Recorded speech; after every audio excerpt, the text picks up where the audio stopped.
Firing এর shooting এর theoretical দিকটাও শেখানো হবে এবং একই সাথে প্র্যাকটিক্যাল দিকটাও শেখানো হবে। আইডিয়াটা হচ্ছে গণপ্রতিরক্ষা বাস্তবায়ন করা বাংলাদেশে, এবং আমাদের সামরিক এবং ভৌগোলিক বাস্তবতা এটা আমাদের জন্য অপরিহার্য। বাংলাদেশ সরকার প্রায় ৯,০০০ তরুণ তরুণীকে আত্মরক্ষা ও অস্ত্র চালনার মৌলিক প্রশিক্ষণ দেওয়ার উদ্যোগ নিয়েছে। ক্রীড়া ও যুব মন্ত্রণালয়ের তত্ত্বাবধানে পরিচালিত এই কর্মসূচি নভেম্বর মাস থেকে শুরু হবে বলে জানা গেছে। সম্প্রতি এ বিষয়ে একটি প্রতিবেদন করেছে বিবিসি বাংলা, যেখানে এ বিষয়ে উঠে এসেছে নানা মতামত।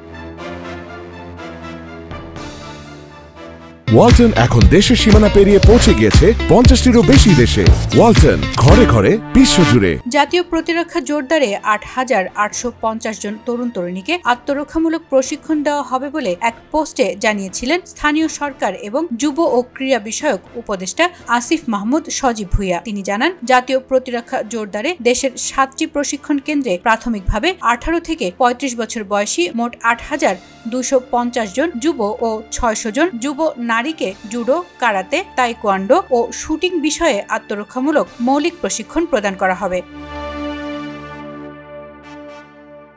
আগামী 22 নভেম্বর থেকে শুরু হবে 15 দিনব্যাপী এই প্রশিক্ষণ কার্যক্রম। যারা প্রশিক্ষণ গ্রহণে আগ্রহী তাদের শারীরিক ও মানসিকভাবে সক্ষম হতে হবে। সেই সঙ্গে শিক্ষাগত যোগ্যতা হিসেবে এসএসসি পাস হতে হবে। এছাড়া নির্বাচিত প্রশিক্ষণার্থীদের বিকেএসপি কর্তৃক আবাসন, খাবার, ট্রাকস্যুট, টি-শার্ট ও কেটস দেওয়া হবে। সফলতার সঙ্গে যারা প্রশিক্ষণ শেষ করবেন তাদের 4,200 টাকা প্রশিক্ষণ ভাতা এবং সার্টিফিকেটও দেওয়া হবে।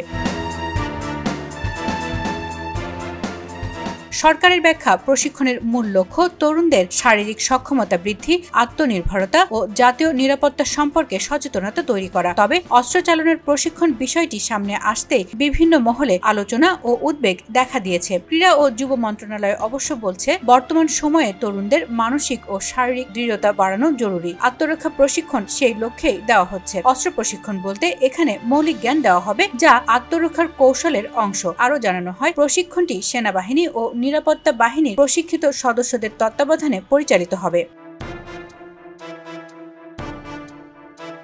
এদিকে সমাজবিজ্ঞানী ও নিরাপত্তা বিশ্লেষকরা বলছেন, তরুণদের আত্মরক্ষা প্রশিক্ষণ ইতিবাচক হলেও এর পরিকল্পনা ও উদ্দেশ্য পরিষ্কারভাবে জনগণের সামনে তুলে ধরা জরুরি। তারা বলছেন, যে কোনো প্রশিক্ষণ কর্মসূচি ভালো যদি সেটি স্বচ্ছভাবে পরিচালিত হয়, কিন্তু অস্ত্র ব্যবহারের প্রশিক্ষণ দিতে হলে এর আইনি কাঠামো ও তদারকি নিশ্চিত করা প্রয়োজন। না হলে এটি বিভ্রান্তি সৃষ্টি করতে পারে।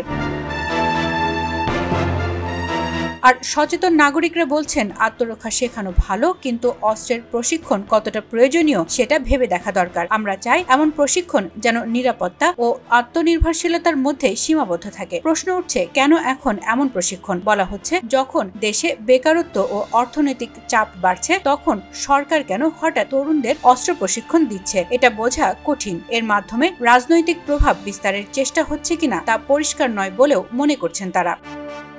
সরকার বলছে, এই কর্মসূচি তরুণ প্রজন্মকে শৃঙ্খলা, আত্মনির্ভর ও দক্ষ নাগরিক হিসেবে গড়ে তুলবে। তবে পর্যবেক্ষকরা মনে করছেন, এর কার্যক্রম ও উদ্দেশ্য পরিষ্কারভাবে ব্যাখ্যা না করা গেলে এটি রাজনৈতিক বিতর্কের নতুন ক্ষেত্র তৈরি করতে পারে।